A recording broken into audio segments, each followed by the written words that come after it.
사람이 죽을 때 남기는 유언 한마디 정말 중요합니다. 그러나 죽을 때 남기는 유언이라고 해서 다 같은 유언이 아니라는 사실은 우리가 잘 알고 있을 것입니다. 자, 마지막 남기는 이 유언 한마디, 이 유언 한마디 잘못 남겨가지고 자녀들을 도둑놈 만드는 케이스도 있어요.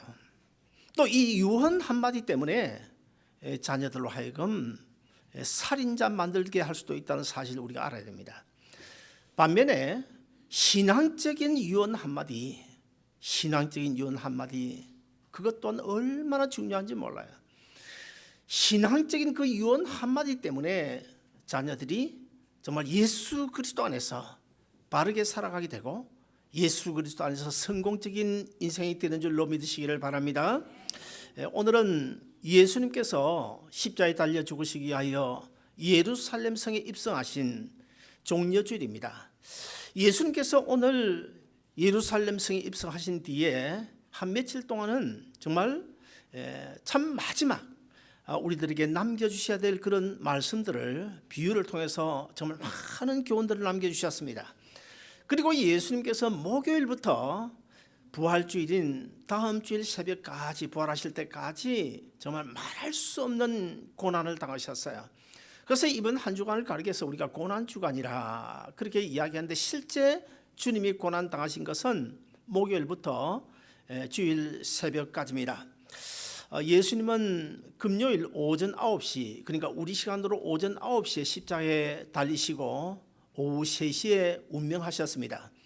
그러므로 예수님께서 십자가에 달려 계시던 시간은 모두 6시간인데 십자가에 달려 계시던 그 6시간 동안 예수님께서는 유언과도 같은 정말 너무나 중요한 말씀을 하셨는데 그 예수님께서 하신 말씀이 대략 몇 마디인가 하면 7마디 말씀입니다. 그래서 십자가 위에서 예수님이 하신 7마디 말씀, 그래서 한문으로 가상칠언이라 십자가에 위에서 예수님께서 하신 7마디 말씀이라 그런 뜻이 바로 가상칠언으로 우리에게 알려져 있습니다. 우리가 해마다 이 종려주일로 시작되는 이 고난주간을 맞을 때마다 우리가 1년에 한 번 고난주간 특별 매일 새벽기도를 가지게 됩니다. 제가 작년에는 기억상 예수님께서 종려주일 예루살렘 성에 입성하신 뒤에 월요일, 화요일, 수요일, 목요일, 금요일, 토요일 있었던 예수님의 행적을 들어서 주제로 말씀을 드렸습니다. 그런데 이번 고난주간에는 예수님께서 십자가에 달려 죽으시기 전까지 6시간 동안 예수님께서 우리에게 남겨주신 그 7마디 가상칠언을 가지고 오늘부터 오는 토요일 새벽까지 나누어서 말씀을 드리려고 합니다. 자, 오늘 이 본문에 보시면 예수님께서 십자가에 달리신데 제일 처음 하신 말씀이 오늘 본문에 기록되어져 있는데 그 오늘 본문의 내용이 한마디로 뭡니까? 아버지여 저들을 사하여 주옵소서, 자기들이 알지 못해서 저런 일을 하고 있습니다. 그런 뜻입니다. 자, 예수님께서 이 십자가에 달려 하신 이 한마디, 십자가에 달려 못 박히시고 유혈의 낭장 가운데 예수님께서 제일 처음 하신 말씀이 저들을 사하여 주옵소서, 이런 말씀인데 아마 그때 그 예수님께 십자가에 달리신 그 광경을 많은 사람들이 보고 있었습니다. 서기관 바리새인들, 제사장들, 그리고 로마 군병들, 그리고 막달라 마리아를 비롯해서 여인들도 많이 그 자리에 있었습니다. 그런데 예수님이 십자가에 달리셔서 많은 무리들을 바라보면서 자신을 십자가에 못 박은 그 유대인들을 바라보면서 자신을 십자가에 못 박고 있는 그 로마 군병들을 향해서 뭐라고 말씀하십니까? 아버지여 저들을 사하여 주옵소서, 저들이 몰라서 저렇게 하나이다. 사랑하는 여러분, 저는 이 말씀을 묵상하면서 이런 생각이 들었습니다. 예수님께서 십자가에 달리셨을 때에 제일 먼저 해야 될 말이 무엇일까? 십자가에 달리셔서 해야 될 말이 무엇일까? 그것은 우리 같으면 아마 저주일 수도 있을 것입니다. 저주의 말일 수도 있겠는데 그러나 예수님께서는 저주의 말씀하시지 않습니다. 원수 같은 그 무리들 앞에서 아버지여 저들을 사하여 주옵소서, 저들이 알지 못해서 저렇게 하나이다. 그런 예수님의 말씀을 들을 때에 예수님을 십자가에 못 박으라고 소리치던 그 로마 그 유대인들, 그리고 큰 망치로 못을 사각 못을 예수님의 팔에, 예수님의 손과 발에 박고 있는 그 로마 군병들에게 있어서 예수님께서 하신 그 한마디는 아마 정말 큰 충격이 아니었겠나, 저는 그런 생각을 해봅니다. 오늘 이 짧은 예수님의 한마디 말씀을 통하여 저는 한 4가지로 말씀을 드리고 싶은데, 첫째, 예수님이 저들의 죄를 사하여 주옵소서 하고 기도한 그 용서의 대상이 누구였을까, 이것을 먼저 살펴보기를 원합니다. 우리 교회가 개척되고 얼마 되지 않아서 어떤 장로님, 한 70된 장로님 4분이 오셨습니다. 그래서 그 장로님이 제가 고신 출신인 줄 알고, 고신계통의 장로님이신데 너무너무 반가워하면서 내가 비록 이제 은퇴하고 나이 많아 힘은 없지만은 그녀 자리 채우는 것으로 목사님 개척을 돕겠습니다, 그렇게 했어요. 제가 얼마나 감사하고 좋아한지 몰라요. 그런데 한 달 정도 지나고 나니까 이 장로님께서 저를 좀 보자고 하시더니, 목사님, 아무래도 다음 주부터 제가 이 교회를 나오지 못하겠습니다. 아니 장로님 왜 그러세요? 무슨 일이 있습니까? 그렇게 물었더니 그 장로님 하신 말씀이, 우리 아들이 셀토스에서 가정주치 병원을 개업했는데 내가 작은 교회 나가면 병원에 환자가 많이 오지 않으니까 큰 교회에 나가야, 아버지가 큰 교회 나가야 환자가 많이 오니까 아버지 큰 교회, 어느 교회 큰 교회 나가라고. 그래서 아버지라 부모라 어쩔 수 없이 큰 교회, 어느 교회 나갈 수밖에 없다고 그런 말씀하시. 그래서 제가 그렇게 하시라고 아주 좋게 하고 헤어졌는데, 한 달 전인가 제가 어느 식당에서, 아주 이제는 뭐 나이가 많이 들으셨잖아요. 저 식당에서 만나가지고 그 장로님이 저에게 그런 이야기를 하더라고요. 옛날에 제가 참 그 목사님을 도와주지 못하고 그래서 지금도 너무 죄송한 그런 마음 가지고 있다고. 아니 장로님 괜찮다고, 우리 교회 참 잘 되고 있다고 그런 이야기를 했습니다. 여러분, 그 장로님처럼 자기 유익을 위해서 이 교회 저 교회에 떠다니는 사람들이 없지 않습니다. 자, 오늘 본문에서 예수님을 십자가에 못 박은 그 주동자들이 누굽니까? 바로 서기관과 제사장, 그리고 바리새인들, 종교인들이었습니다. 종교 지도자들이었습니다.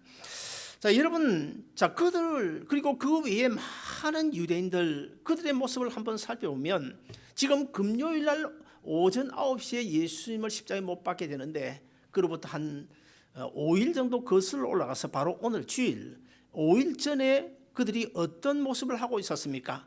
예수님께서 예루살렘 성으로 입성하실 때에 그들이 겉옷을 길바닥에 펴놓고 종려나무 가지를 꺾어서 호산나 다윗의 자손이여 하면서 환호하며 예수님을 반겨주던 무리들이었습니다. 그러나 여러분, 우리가 한 가지 분명히 알아야 될 것은 그 유대인들, 그 무리들은요, 정말 죄에 빠진 인류를 구원하기 위하여 오신 예수님, 그 예수님을 환영한 것이 아니었습니다. 그러면 그들은 누구를 환영했습니까? 로마에서 해방시키실 아주 위대한 인간적인 왕을 그는 기다리고 있었고, 예수님 바로 그런 왕인 줄 알고 이제 종려나무 가지를 펴고 호산나 다윗의 자손이 하면서 환호성을 질렀던 것입니다. 그런데 알고 보니까 예수님이 그런 분이 아니거든요. 자기 기대가 산산이 무너져 버렸거든요. 그러자 어떻게 합니까? 즉시 그냥 돌변해가지고 예수님을 십자가에 못 박으라고 소리치는 폭도들로 변한 것입니다. 여러분, 오늘날도 이제 한국 교회에도 지금 점점 사람 숫자가 줄어가고 있습니다. 미국 교회가 왜 줄었습니까? 유럽 교회가 왜 교인들이 다 교회를 떠났습니까? 한국 교회가 왜 지금 줄어들고 있는 것입니까? 여러분, 그 이유는 간단합니다. 오늘 본문 이전에 바로 유대인들처럼 예수님에게 기도를 했는데, 교회 나가면 뭔가 비즈니스가 잘 될 줄 알았는데, 교회 나가면 건강하게 오래오래 잘 살 줄 알았는데, 교회 나가면 내 자녀들이 잘 될 줄 알았는데 아니라는 거예요. 교회 나보니까 아니라는 거예요. 오히려 더 어려움만 많이 생기고 고난스러운 문제만 많이 생긴다. 그래서 자기들의 기대가 무너지기 때문에 지금 한 사람 두 사람 교회를 떠나고 있는 거예요. 저는 이런 현상을 보면서 몇 년 전부터 갑자기 이런 생각이 들었습니다. 어쩌면 우리 주님께서 오실 날짜가 멀지 않은 이 마지막 때에 정말 알곡과 가라지를 구별하는 그런 영적 추수기가 아닐까. 알곡은 남고 가라지는 하나 둘 예수님 곁에서 교회에서 떠나고 있는 것은 아닐까, 이런 생각이 들었습니다. 마가복음 15장 13절에 보시면 그들이 이렇게 외치고 있습니다. 저희가 다시 소리 지르되 저를 십자가에 못 박게 하소서. 빌라도가 가로되 어찌미뇨 무슨 악한 일을 하였느냐 하니 더욱 소리 지르되 십자가에 못 박게 하소서. 온갖 욕설로 조롱하며 침뱉고 그냥 채찍질을 하던 그 로마 군병들, 그리고 유대인들 종교 지도자들, 그들 앞에서 예수님께서 뭐라고 하십니까? 저주하지 않으십니다. 나 같으면 저주할 수도 있겠는데 우리 주님 저주하지 않으시고 뭐라고 말씀하십니까? 그들과 생각밖에는 180도 생각밖에, 아버지여 저들을 사하여 주옵소서. 저들이 알지 못해서 그러는 것입니다. 사랑하는 여러분, 오늘 이 시간 여러분 가운데도 혹시 아직도 용서하지 못한 사람이 있습니까? 저도 과거에 있었습니다. 한국에서도 있었고 미국 와서도 있었습니다. 내가 저 인간만은 절대로 용서하지 못해. 언젠가 제가 이야기한 적이 있죠. 제 아내가 소설을 쓰고 있었는데 내가 가장 미워하고 용서하지 못하는 그 사람, 용서할 수 없는 그 사람, 그 남편의 이름을, 그 사람의 이름을 제 아내 보고 그랬어요. 당신 소설 쓰는데 제일 소설에 등장하는 악한 사람, 그 남자 이름을 좀, 그 사람 이름을 좀 쓰라고.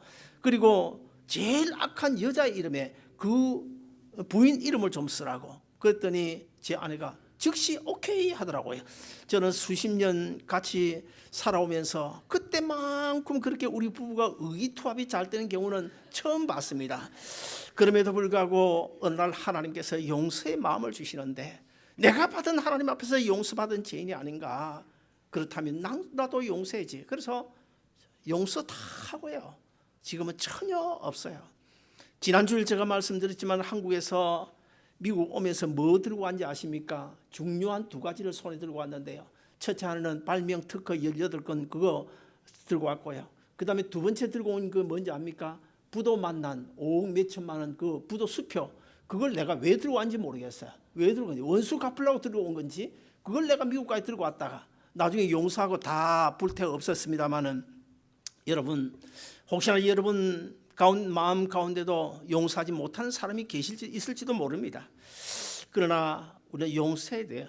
왜 용서해야 됩니까? 우리가 매주일마다 금요일 토요일 새벽기도마다 우리가 주기도문 하잖아요. 주기도문, 용서하지 않냐고 내 마음속에 자리 어떤 사람이 잡고 있는 이상 우리는 주기도한다, 거짓말입니다. 용서하지 않냐고 주기도문 옳게 할 수가 없습니다. 왜냐하면 주기도문에 그렇게 써놨기 때문에 우리가 우리 죄를 용서한 것처럼 아버지 용서해 주옵소서, 그 기도를 하기 위해서라도 우리는 용서해야 될 줄로 믿습니다. 두 번째로 용서의 대상인 상대방을 위해서 기도해야 됩니다. 십자가에 못 박는 그 망치 소리가 지금 들려오고 있어요. 유혈이 낭자합니다. 핏방울이 뚝뚝 떨어집니다. 그럼에도 불구하고 예수님은 아랑곳하지 않습니다.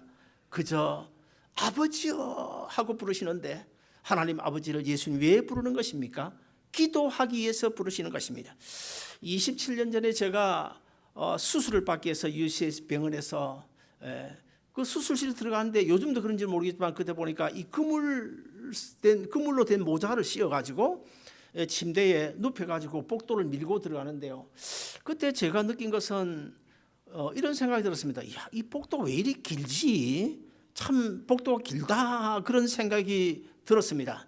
그때 그 복도를 실려가면서 제가 이런 생각이 들어서, 내가 혹시라도 깨어나지 못하면 어떻게 하지?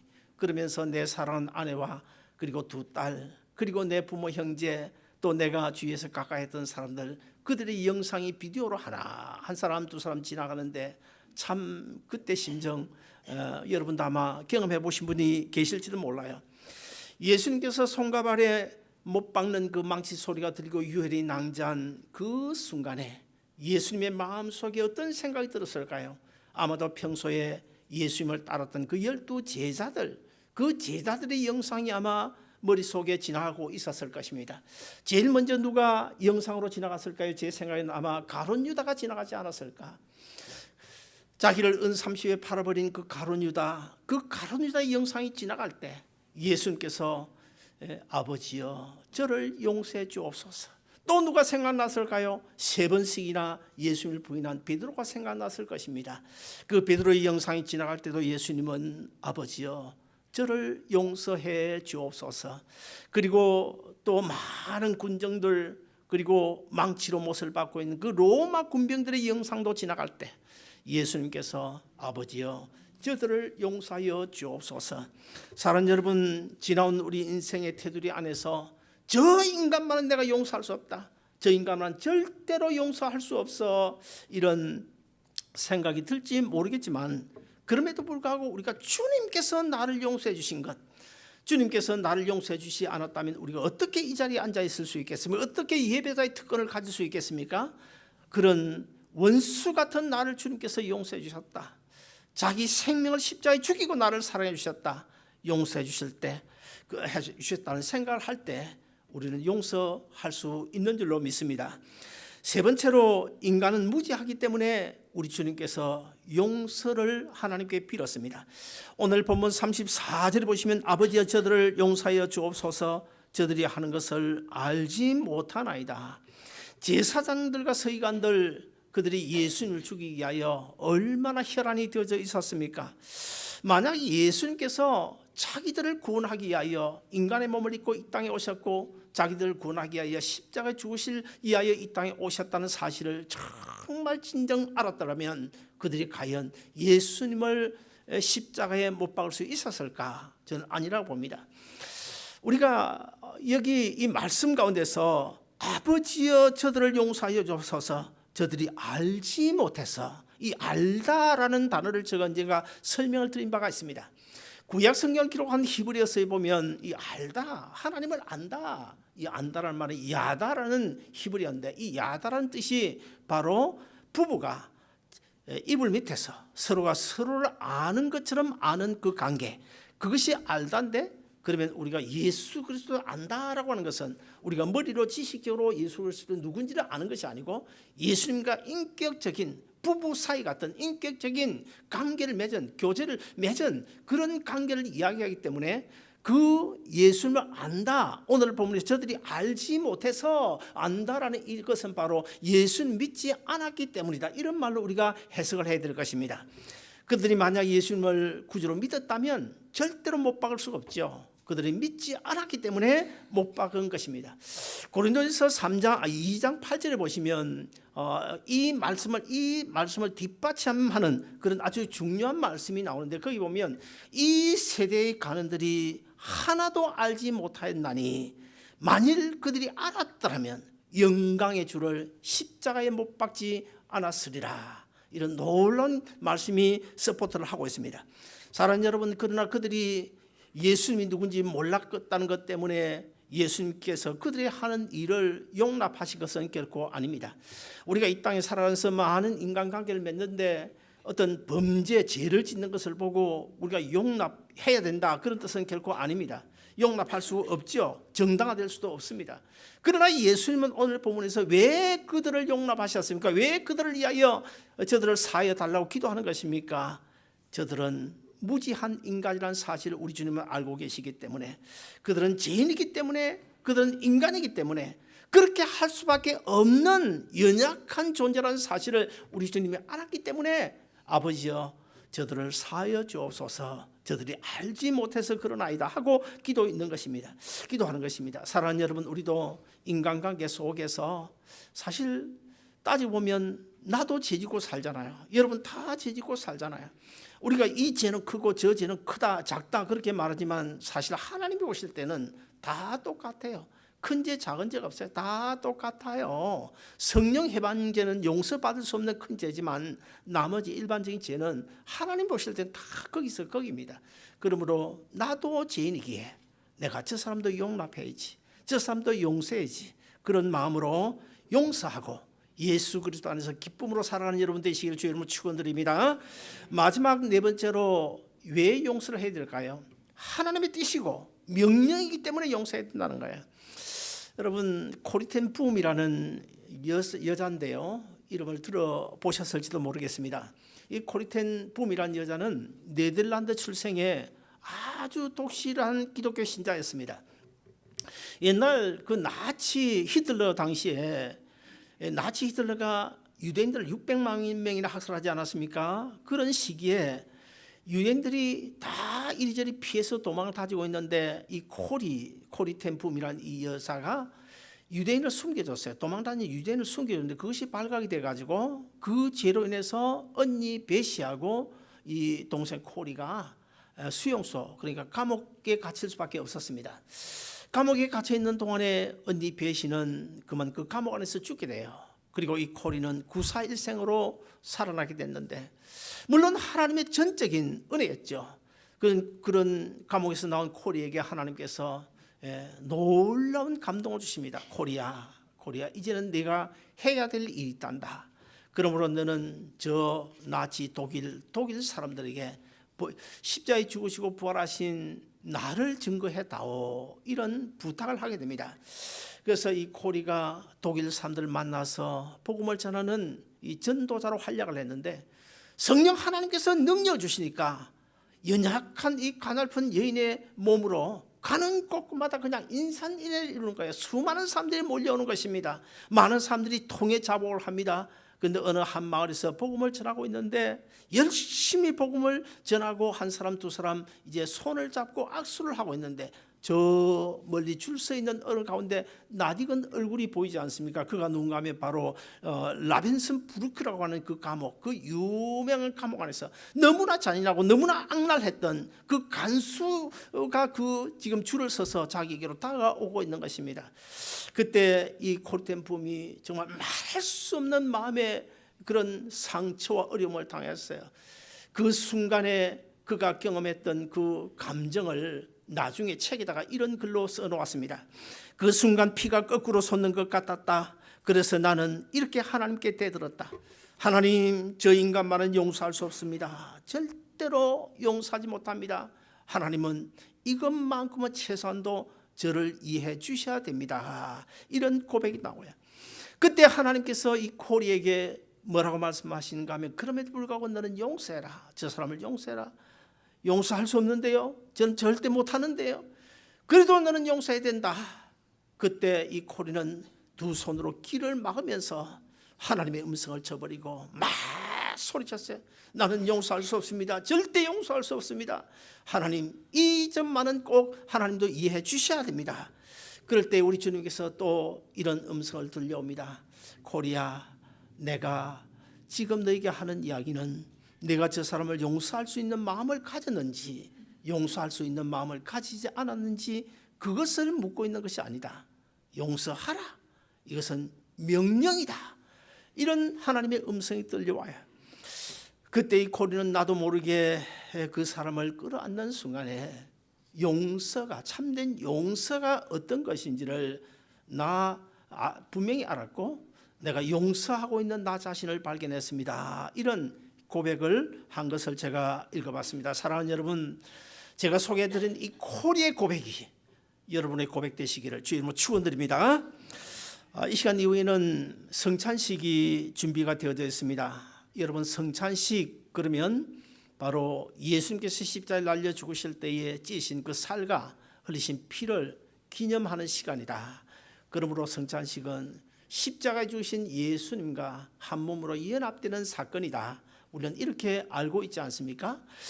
그런데 이 성찬은 여러 가지로 설명을 드릴 수 있는데, 제가 지난 주간에 설교를 준비하면서 묵상을 해보니까 이 성찬의 자리가 어떤 자리일까? 이것은 사실 과거에 예수 믿기 전에는 우리가 하나님과 다 원수지간이었잖아요. 하나님께서 원수지간이었던 우리를 용서해 주는 자리가 바로 이 성찬의 자리가 아닌가, 이런 생각이 들었습니다. 그래서 오늘 또 이 성찬의 주인 되신 우리 주님께서, 성경에도 기록되어져 있습니다만 성찬식 할 때 꼭 그런 말 하잖아요. 아직도 용서하지 못한, 아직도 죄 가운데 있는, 죄에서 자유롭지 못한 사람은 차라리 성찬에 참여하지 않는 것이 더 좋습니다. 그러면서 뭐라고 토를 답니까?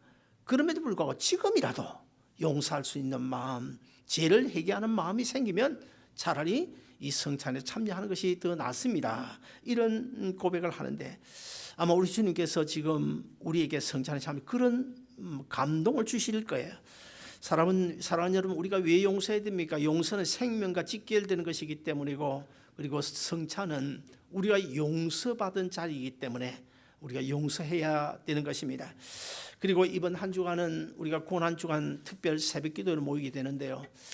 저는 이 고난주간마다 정말 하나님 앞에 얼마나 감사한지 모르겠어요. 우리 교인이 뭐 불과 얼마 안 되잖아요. 그럼에도 불구하고 아마 이 LA 바닥에서 새벽기도에 가장 많이 모이는 교회가 아닐까 그런 생각을 해봅니다.